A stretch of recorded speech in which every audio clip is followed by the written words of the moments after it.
Conociendo a Jesús como hombre, conociendo a Jesús como Dios. Una pequeña sinopsis del libro de Mateo y vamos a poner por título El rechazo de un rey. Hay algo de historia y no quiero que se me convierta la clase en una clase histórica, pero es necesario recordar algunas cosas para enmarcarnos en un contexto histórico y así podamos entender por qué el Señor judicialmente penalizó a los fariseos y los execró incluso de la vida eterna. Ellos tienen mucho que ver con el rechazo que ellos tuvieron sobre la presencia del Mesías en la tierra. Lo último que se profetizó y se escribió en el Antiguo Testamento, que es el libro de Malaquías capítulo 4 dice: porque aquí viene el día ardiente como horno, y todos los soberbios y todos los que hacen maldad serán estopa. Aquel día que vendrá los abrazará, ha dicho Jehová de los ejércitos, y no les dejará ni raíz ni rama. Mas a vosotros, los que teméis mi nombre, amén, nacerá el sol de justicia, y en sus alas traerá salvación, y saldréis y saltaréis como becerros de la manada. Hollaréis a los malos, los cuales serán ceniza para la planta de vuestros pies, en el día en que yo actúe, ha dicho Jehová de los ejércitos. Acordaos de la ley de Moisés, mi siervo, al cual encargué en Horeb ordenanzas y leyes para todo Israel. He aquí que yo os envío el profeta Elías, antes que venga el día de Jehová, grande y terrible. Él hará volver el corazón de los padres hacia los hijos, el corazón de los hijos hacia los padres, no sea que yo venga y hiera la tierra con maldición. Conociendo a Jesús como hombre. Nuestro Dios es una caja de sorpresas. Nuestro Jesús, a medida que vamos estudiándolo como hombre, se nos va presentando como eso, como alguien totalmente admirable. Alguien admirable. Aleluya. Alguien a quien podemos seguir con los ojos cerrados. Amén. Amén.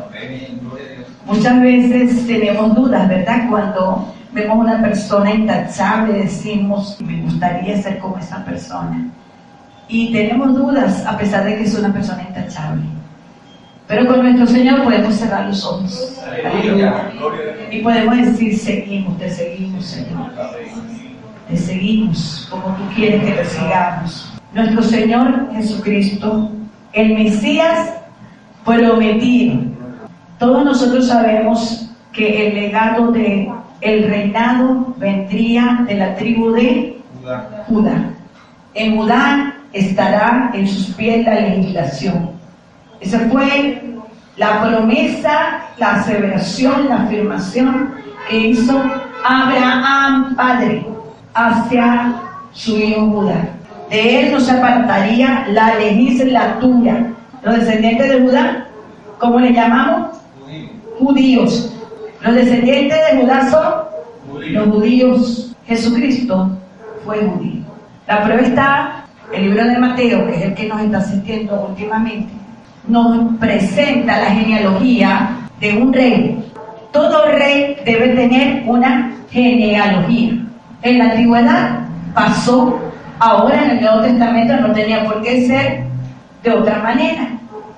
Mateo nos presenta la genealogía de Jesús para por ella presentar al rey de los judíos. Sabemos por supuesto que el rey de los judíos, por herencia, la herencia del reinado del rey de los judíos es por María.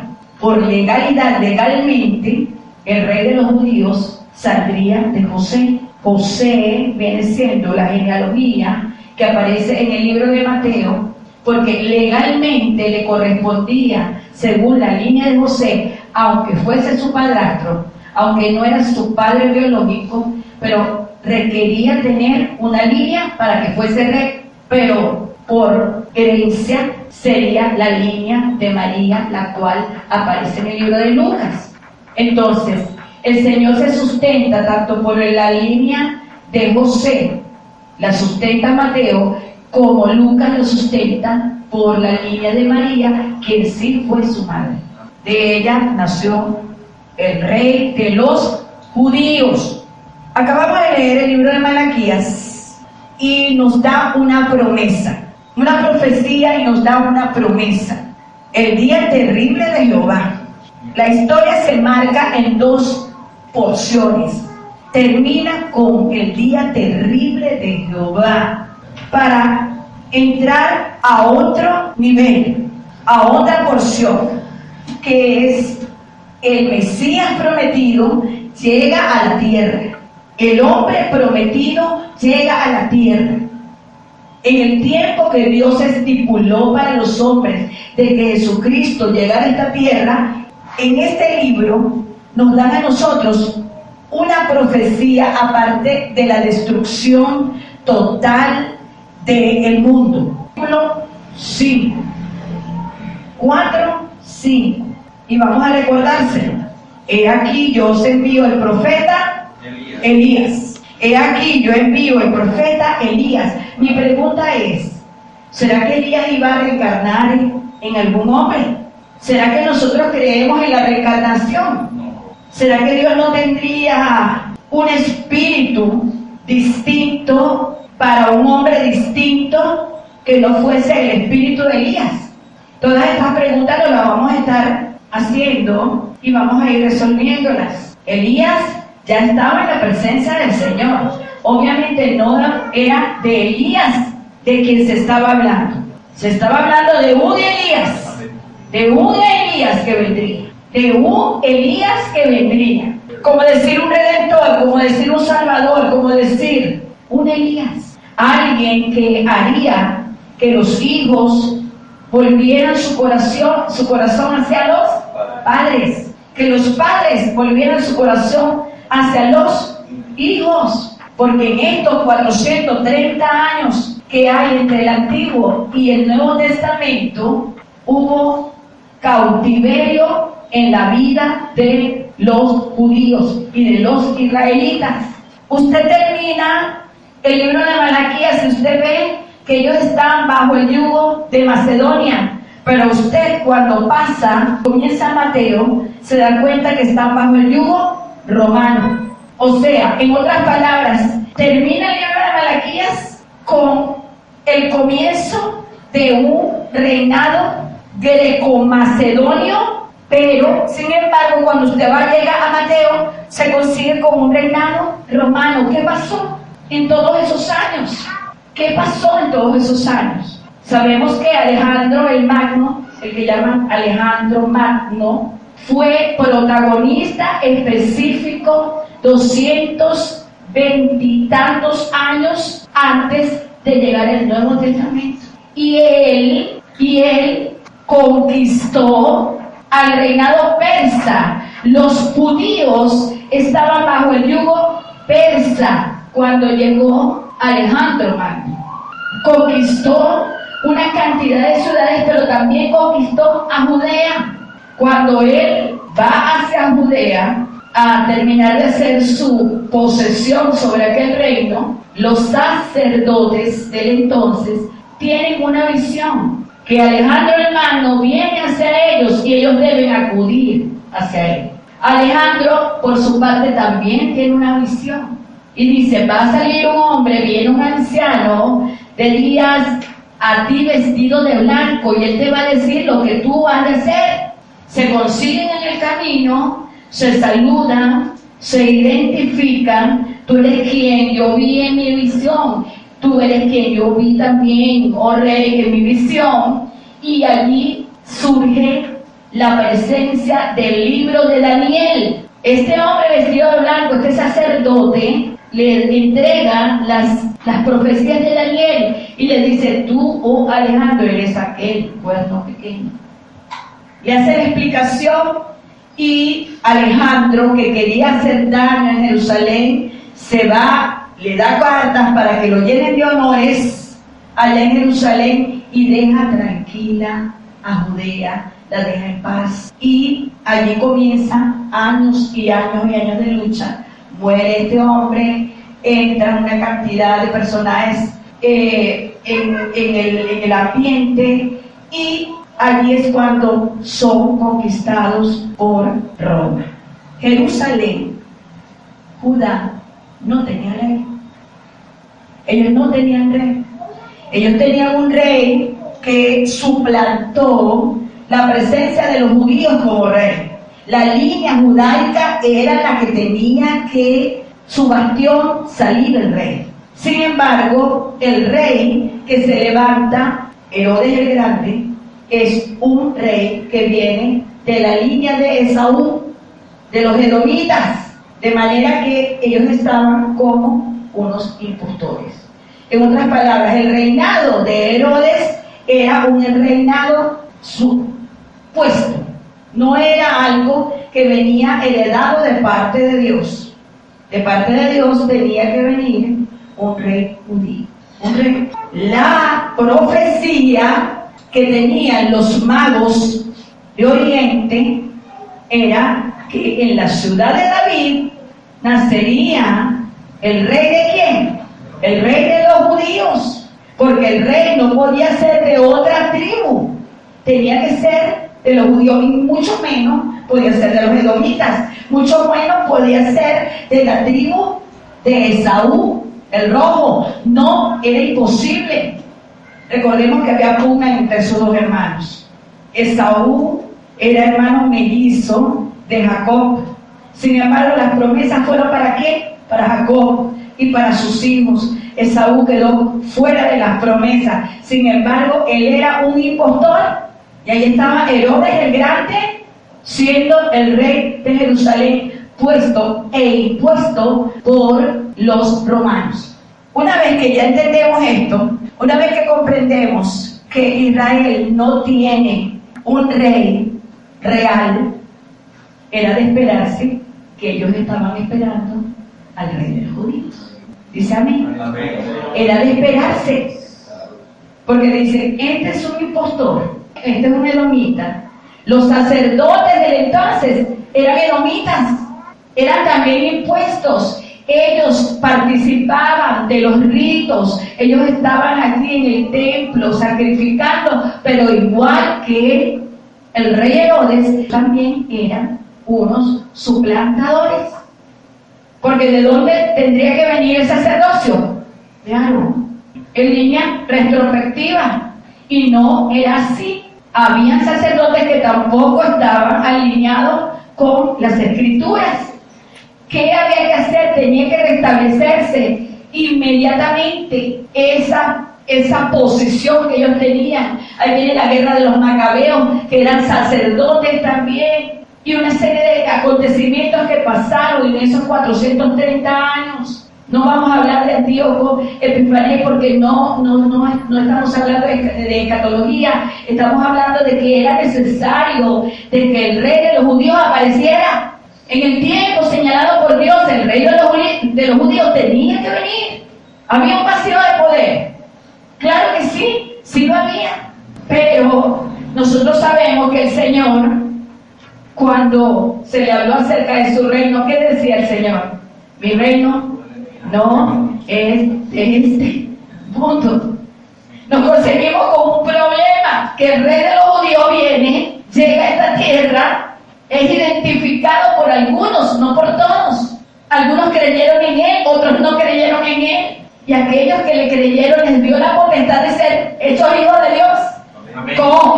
Amén. Como el Mesías prometido.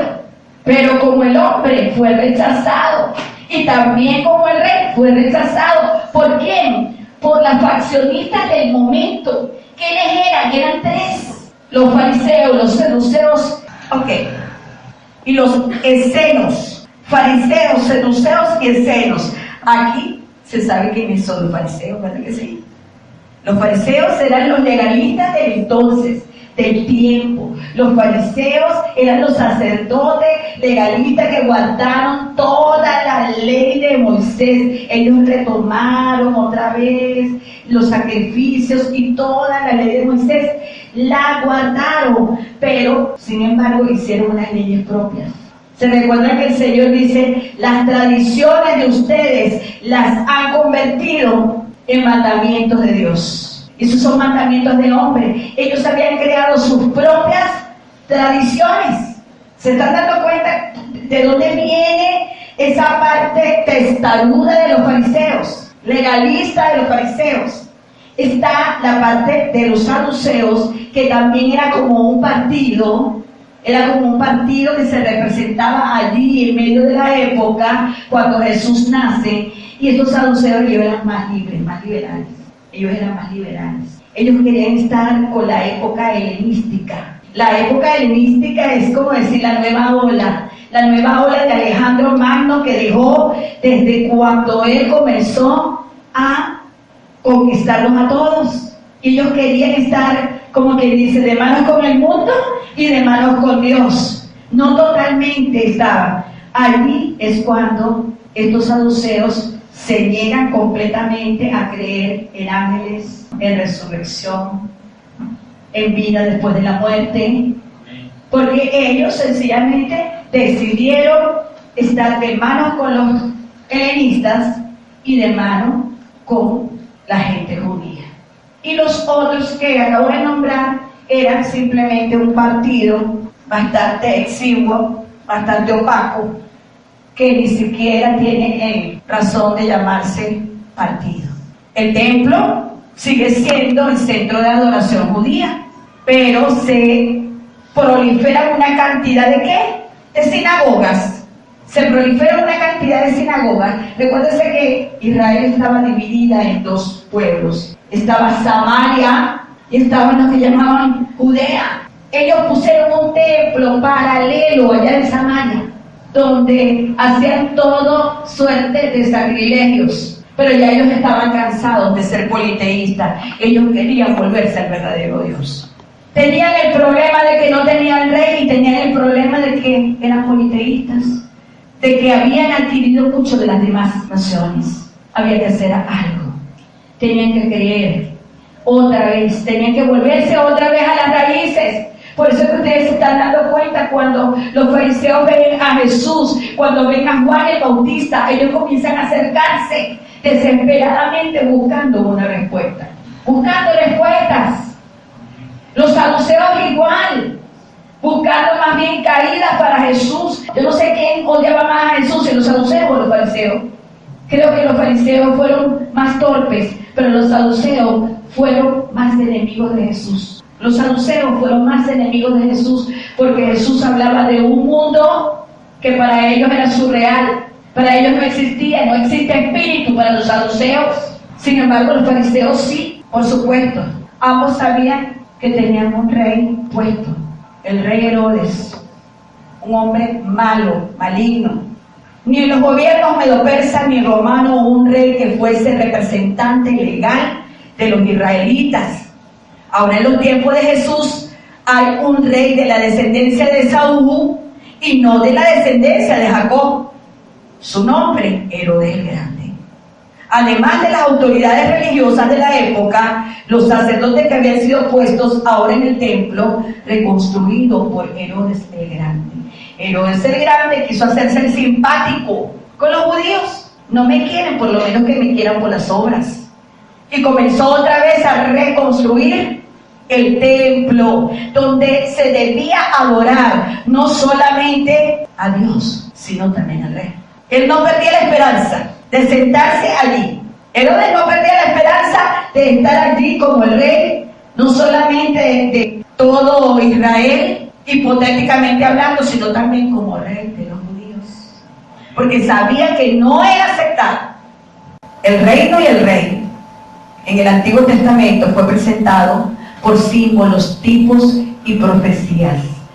Ya venía profecías rodando desde el Antiguo Testamento, hablando del rey que había de venir, y hasta que por fin llegó, hasta que llegó. Como esa profecía que nosotros estamos todo el tiempo, Jesucristo viene, va a llegar el momento de que también se va a hacer efectiva, aleluya, también, aleluya. El rey llegaba al fin, eso era sombra, y ahora se recrea una eterna luz que brilla en la densa oscuridad. Galilea de los gentiles. El pueblo que estaba sentado en tinieblas vio gran luz, luz le resplandeció. Otra vez Isaías hablando, pero ya no como una profecía, sino ya como la realidad. Era una realidad. Jesús estaba, gloria a Dios, era un niño. Ahora la gloria del unigénito del Padre, lleno de gracia y de verdad, venía a este mundo. Juan 1:1, ¿qué dice Juan 1:1? Y el verbo se hizo carne. Representa al hombre, el hijo del hombre y un hijo del hombre que estaba con nosotros aquí. El verbo hecho carne, la palabra hecha carne. Los evangelios, esto es prácticamente como una sinopsis de por qué el Rey Jesús fue rechazado. Jesús, Juan, trajeron el reino de Dios, sí lo trajeron. Después de la genealogía, en aquellos días, capítulo 3, vino Juan el Bautista predicando en el desierto de Judea y diciendo: arrepentidos, porque el reino de los cielos se ha acercado.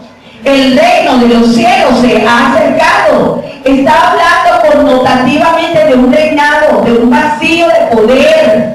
Pero él es claro cuando dice: no es el reino que ustedes están esperando, es el reino de los cielos. Se ha acercado. Y ahí viene detrás de mí. ¿Quién eres tú? Yo soy la voz de ese que está en el desierto. Yo soy la voz de quién, de ese rey que viene detrás de mí. Por supuesto que la gente de la época no podía entender, porque estaba hablando de un reino totalmente espiritual. Pero sin embargo, al ser un reino espiritual y al ser rechazado por los hombres, físicamente hablando, se convertiría legalmente escritor, esa misma persona de ese reino. Yo no quiero ese reino, yo no quiero ese rey. El caso de los fariseos, el caso de los escribas, el caso de los saduceos. Nadie quiso creer en Jesús. Nadie quiso creer que el Mesías había llegado. Por lo tanto, ellos legítimamente fueron execrados por el Hijo, por Jesús. No hay salvación para ellos porque no quisieron creer en el verdadero Hijo de Dios. Porque todo aquel que cree en Él no se pierde, pero el que no cree en ella fue condenado por no creer en el Hijo de Dios, en el verdadero Hijo de Dios. ¿Se recuerdan aquella parábola cuando el Señor dice: y mandaron a sus amigos, y mandaron a los hijitos, y mandaron a los profetas y a todos? A unos vinieron, los encarcelaron, a otros los silenciaron. Voy a mandar al Hijo, voy a mandar a mi Hijo a ver si con él sí tienen respeto. Voy a mandar a mi verdadero Hijo, voy a mandar al Rey, al mismo Rey, lo voy a mandar al heredero. ¿Qué hicieron? Lo mataron. Y el Señor dijo: ¿qué hicieron? Lo mataron. Y los fariseos se dieron cuenta de que estaban hablando de ellos. Este está hablando de nosotros. Esto es lo que Él dice que nosotros le vamos a hacer. Jesús, demonio tienes.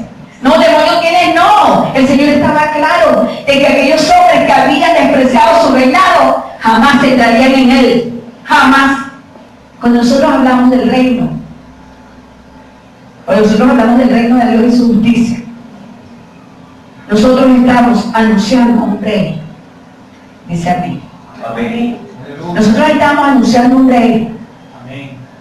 Un rey que ya vino, que estuvo en la tierra, que caminó entre los hombres, un rey que le importó dejar su trono de gloria y de grandeza, pero él no es un rey porque él estaba reinando arriba, él es un rey porque él era el rey prometido. Y sigue siendo el rey prometido. Y sigue siéndolo. Solo que no era el momento. Solo que no era el instante. El momento ha de llegar, amados. El momento ha de llegar cuando el rey será coronado. No solamente coronado en gloria, será coronado acá en la tierra. Y será coronado por nosotros, por sus hijos. Amén. Pero llegará, todavía no ha llegado ese momento. Los evangelios son 4 y 4 perspectivas se hablan en ellos. Los evangelios, muchas veces diríamos nosotros, ¿qué pasó? Porque el evangelio no fue uno solo. Porque era necesario que hubiera 4 perspectivas. Uno te presenta a Jesús como el hombre, otro te presenta a Jesús como el siervo, el otro te presenta a Jesús como el hijo, el otro te presenta a Jesús. Mateo te presenta a Jesús como el rey. ¿Cómo el rey?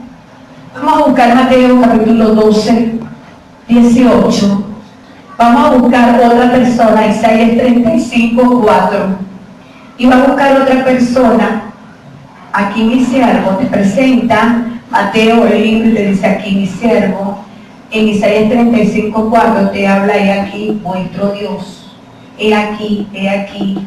Siempre la palabra fue he aquí. He aquí el hombre. Presenta a Jesús como el hombre. Isaías lo presenta como Dios en 35:4 y Mateo lo presenta como siervo en el 12:18. Léalo, mi hermano. El libro de Marcos te presenta a Jesús como el siervo.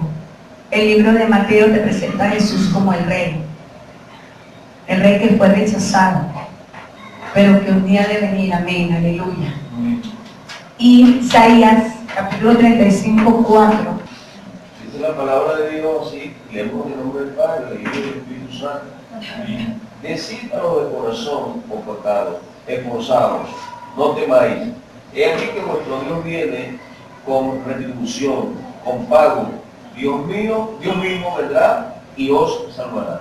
Dios mismo vendrá y os salvará. Es palabra de Dios en la boca de Isaías. ¿Quién vino a salvarlo? El mismo Dios. Amén, aleluya. Así es. El capítulo 3 de Mateo le da un derecho celestial a Jesús a través de las aguas del bautismo. El rey también tenía derecho celestial. No solamente un derecho personal, físico, sino que también un derecho celestial. ¿Dónde podemos ver esto? Cuando dice, al ver que muchos de los fariseos y los saduceos venían a su bautismo, entonces Jesús vino de Galilea el 13 a Juan el Jordán para ser bautizado por él.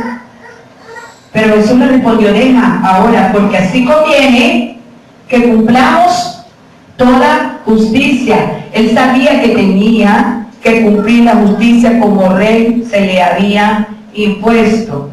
Luego, después que fue bautizado, subió luego del agua y aquí los cielos le fueron abiertos. ¿A algún hombre se le habían abierto los cielos alguna vez en la vida? A ninguna persona, solamente al Rey Jesús. Aleluya. Y vio al Espíritu de Dios que descendía como paloma sobre él. Derecho espiritual absoluto del Padre. Luego fue llevado al desierto, fue tentado en sus 3 niveles. Este rey tenía que ser probado en todas la extensión de la palabra. El Señor fue tentado en espíritu, en alma y en cuerpo. No nos vamos a detener. Sabemos cuáles fueron las tentaciones, pero sabemos que su alma también fue puesta a prueba. Cuando nosotros nos vemos con la necesidad imperiosa de decir quiénes somos, nuestro Señor sabía que tenía poder y tenía todo el poder del cielo. El Señor tenía toda la autoridad del cielo. Yo creo que fue una de las pruebas más fuertes que pudo haber tenido nuestro Señor Jesucristo. Tener que su identidad, tenerla allí impávida, sin moverla, porque hacer uso de ella significaba hacer uso de su reinado, no solamente celestial, sino también terrenal. Tuvo que privarse de muchas cosas el Rey Jesús. El Sermón del Monte también podemos ver la calidad del reino, las exigencias del reino, las pruebas que conlleva estar en el reino. Fíjense algo, si nos vamos a los mandamientos fueron 10 mandamientos, y todos ellos fueron prohibitivas. No sé si se dieron cuenta de eso. Todos eran: no matarás, no harás esto, no adulterarás, no fornicarás, no y no. Esos eran los mandamientos. ¿Los mandamientos de quién? De Moisés. Los mandamientos dados en el monte Sinaí, los mandamientos dados por el Padre. Sin embargo, cuando Jesús viene y presenta el reino, lo primero que dice es: para tú ser parte del reino tienes que arrepentirte. Es lo primero, tienes que nacer de nuevo. Una vez hecha esa extraña confesión y ese cambio de vida en el hombre, comienzan las tablaturas del reino, que están presentadas en el capítulo 5 de Mateo, que son las bienaventuranzas. Todas las bienaventuranzas son un sí y un amén. Dice amén. Amén. Un sí y un amén, en contraposición y totalmente distinta de los noes del Antiguo Testamento, de los no de la tabla de Moisés. Se presenta Jesús con 9 mandamientos que lo que hacen es decir sí y bienaventurado, sí y felices, sí y ustedes serán eternamente felices si ustedes hacen lo que yo les digo. Y allí se presenta el carácter del reino que Jesucristo está estableciendo desde el mismo momento que Él pisa la tierra. Amén. No es que no exista el reino existe desde el mismo momento que Jesucristo pisa la tierra. Desde ese mismo momento se establece el carácter del reino y del rey. Establece también de lo que íbamos a seguir, a ese rey y a ese rey, que somos todos nosotros.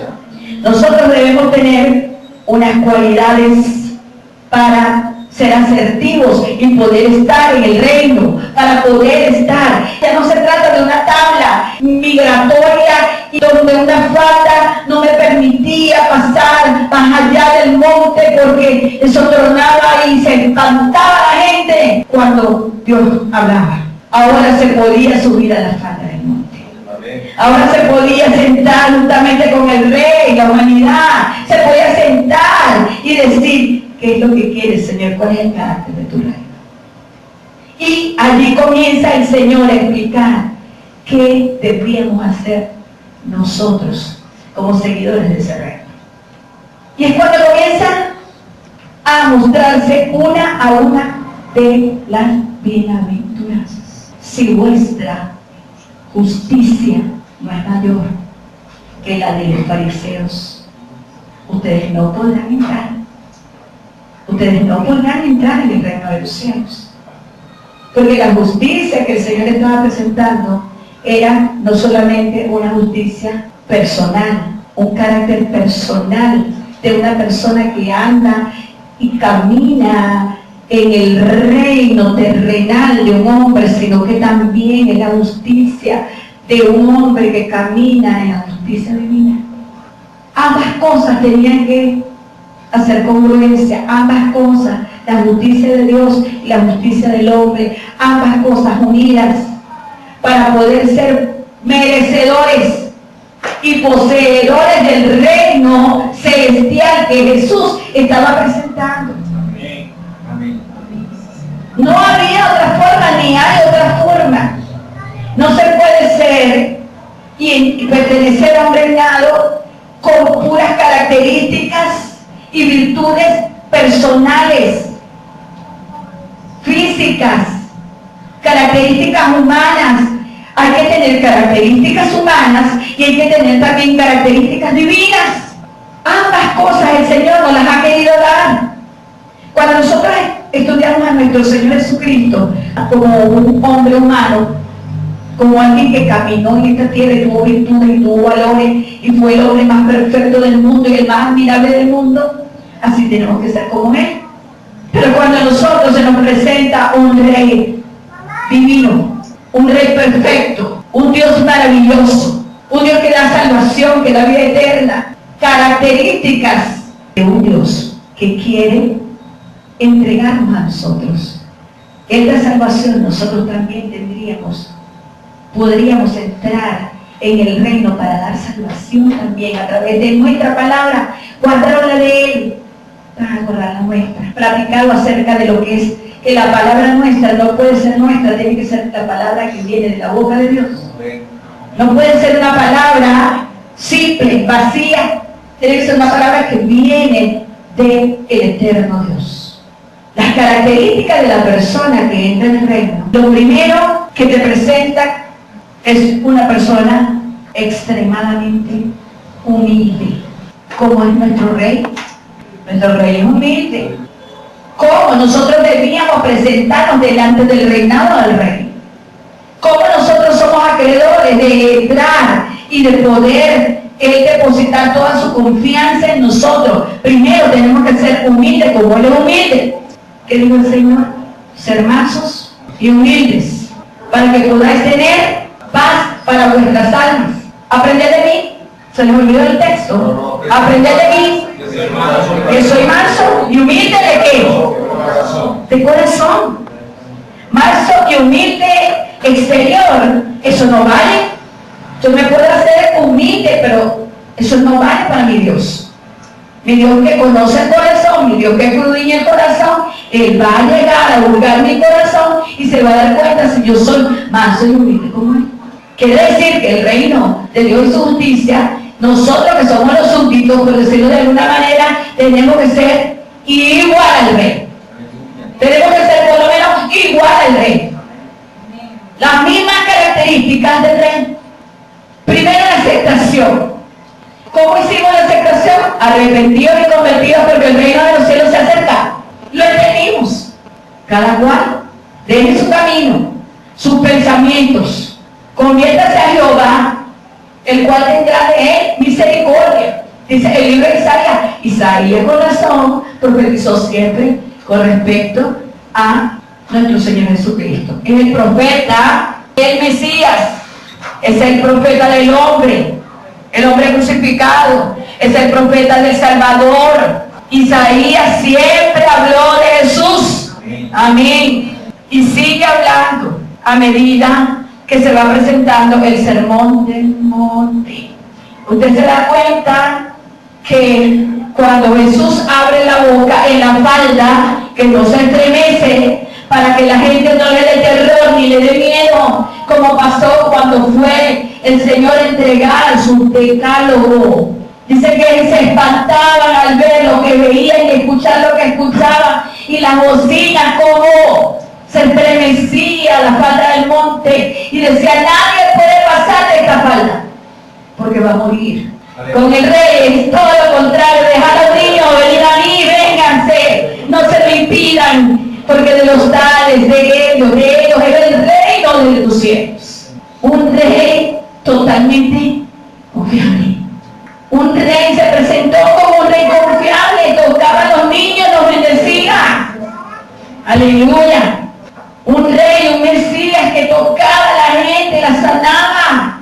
Todo ello lo pudo ver los fariseos, los saduceos, toda esta gente sin ningún tipo de fruto. Lo que despertó en ellos fue envidia, rencilla y molestia. Un reinado de inclusión.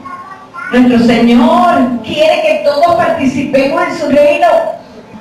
Pero es que no puede ser en nuestra vida natural. Como hombres y mujeres naturales no podemos participar de ese reino. Tenemos que ser transformados, diga transformados.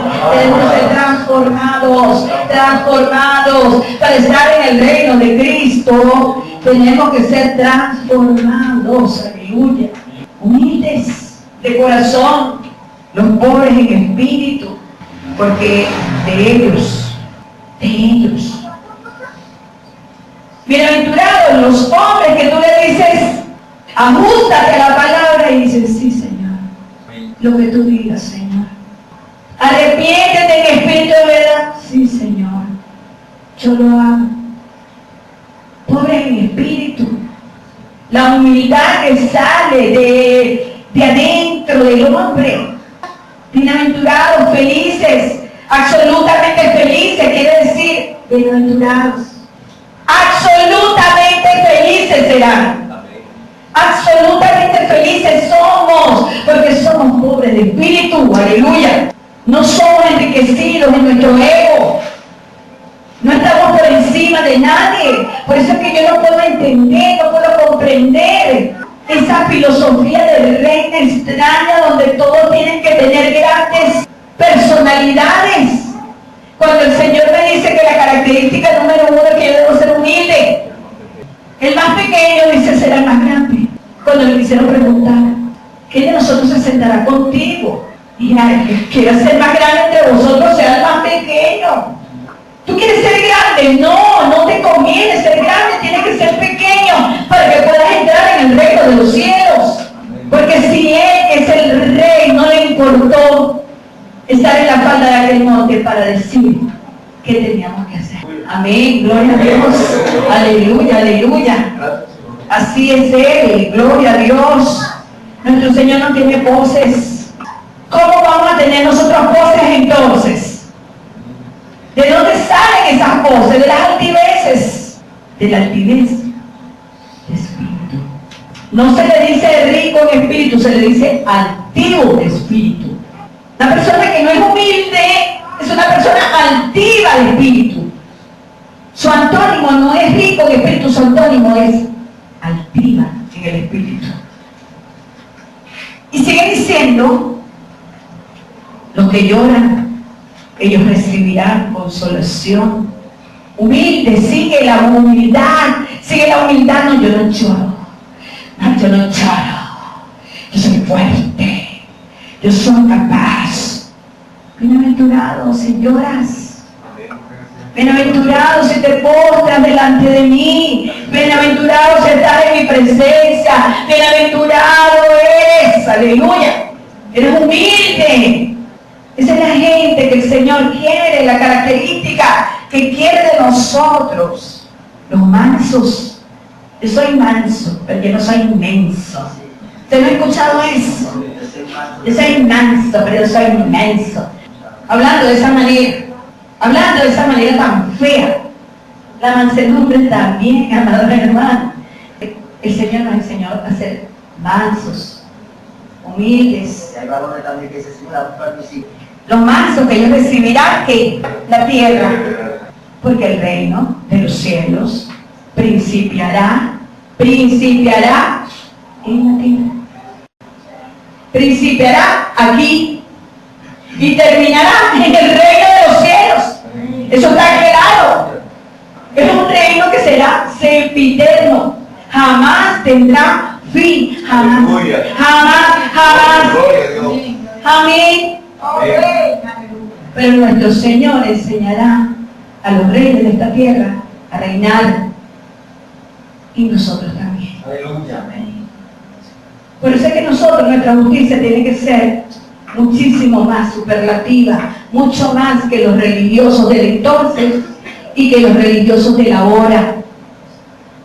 Nosotros de verdad, amados hermanos, si no tomamos las características del Señor, yo no sé qué va a pasar en la iglesia. No sé qué va a pasar con la iglesia. Porque el Señor dio las características completas acerca de su reino. No es un reino de empoderamiento. Qué palabra tan chocante. Me siento empoderado.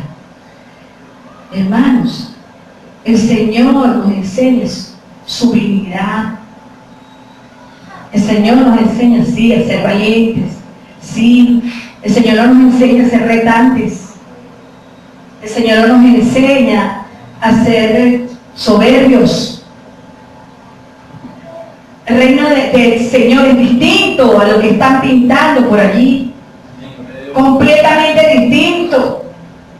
El reino del Señor, si usted quiere verdaderamente, dígale, Señor, revélame tu reino, revélamelo. Y lo primero que el Señor va a hacer, te va a mandar para las bienaventuranzas. Es lo primero. ¿Tú quieres de verdad ser como yo? En serio, ahí está mi carácter. Aquí está mi lógica. Aquí está mi fuerza. Así es como yo quiero que tú seas. Que seas un llorón. Que tengas sed y hambre de justicia.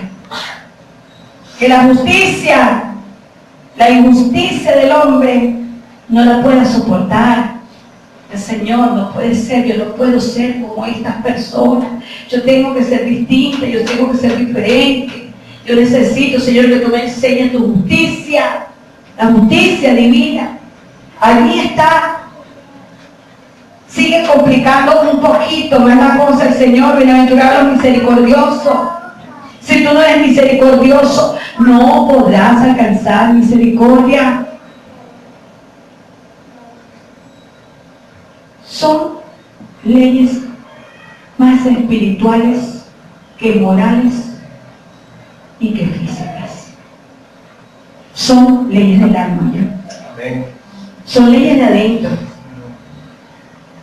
Me doy cuenta de que todas estas características son de adentro y no son de afuera. Son de adentro y no son de afuera. Son condiciones que debemos tener nosotros internas y no externas. Y eso no se aprende. Eso hay que pedírselo al Espíritu Santo. ¿Sabe? Eso hay que pedírselo al Señor. Usted a lo mejor no tiene misericordia, pero si usted le dice, Señor, mi amor, Señor, ayúdame, yo quiero ser misericordioso, yo le aseguro que el Señor lo va a hacer. El Señor lo va a hacer. El Señor lo va a hacer. Hay personas que no le tienen misericordia a nada. A nada. Ni al prójimo, ni al familiar, ni al amigo, mucho menos al enemigo. ¿Cómo nos dijo el Señor que teníamos que ser como el prójimo? ¿Cómo teníamos que amarlo? ¿Como amar a cualquier persona? Como amarte a ti mismo. Eso es una condición espiritual, hermanos. Estas bienaventuranzas son espirituales. Amén. Esto viene del alma, esto viene de un alma buena. Aleluya. De un alma que verdaderamente es como el alma del Señor. De un corazón bueno, un corazón abundante, un corazón limpio. Un corazón limpio, el cual va a ver a Dios. Creo que también lo dice en las bienaventuranzas. Bienaventurados los de limpio corazón. Los de limpio corazón. Usted sabe que es tremendo que usted tenga un corazón conforme al corazón de Dios. Ay, eso le pasó a David, no, eso nos puede pasar a nosotros también. Eso también nos puede pasar a nosotros. Si usted siente que usted tiene un corazón malo, de mal proceder, usted le puede pedir al Señor, Señor, yo siento que yo soy malito, yo soy maluco, yo soy maloso. A mí como que no me importa mucho la gente, sino como que yo no tengo mucha misericordia en serio. Señor, porque tú no me ayudas a ser como tú eres. Porque tú no me dejas, Señor, porque tú no cambias mi corazón de verdad. Porque tú no me transformas, porque tú no me cambias. Yo no creo que si todos los días de tu vida tú te arrodillas delante del Señor y tú le dices, Señor, cambia mi corazón, el Señor no vaya a hacer algo. Yo no creo que no lo vaya a hacer. Señor, cambia mi vida. Yo de verdad, yo siento de que las características de tu reino yo no las tengo. Yo necesito, Señor, ser como tú. Yo quiero ser como el Rey, yo quiero ser como mi Señor. pacificadores. Es contrario el pacificador al peleonero. Es contrario. El pacificador es el que todo lo pacifica, que todo lo calma. El peleonero es el que todo lo revuelve. O sea, un revuelo, una broma, donde está un lío, ahí está metido. Donde está un problema, ahí está. Bienaventurados los pacificadores. Amén. Otra condición del reino, ser pacifista. Amén. Aleluya. Ser pacífico. Aquí está totalmente lo contrario. El pacifista, el pacificador, allá dice ira, contienda, disoluciones, gritería. Totalmente distinto. El carácter del reino es totalmente distinto. Aleluya. A la persona que vive en la carne, los que padecen persecución, los que persiguen, los que vituperan, los que les calumnian sin ninguna razón. Gozaos. Y lo vamos a dejar hasta acá. Gozaos y alegraos, porque vuestro galardón es grande en los cielos, porque así persiguieron a los profetas que fueron antes de vosotros. Amén. Isaías 55:7, termino con esto.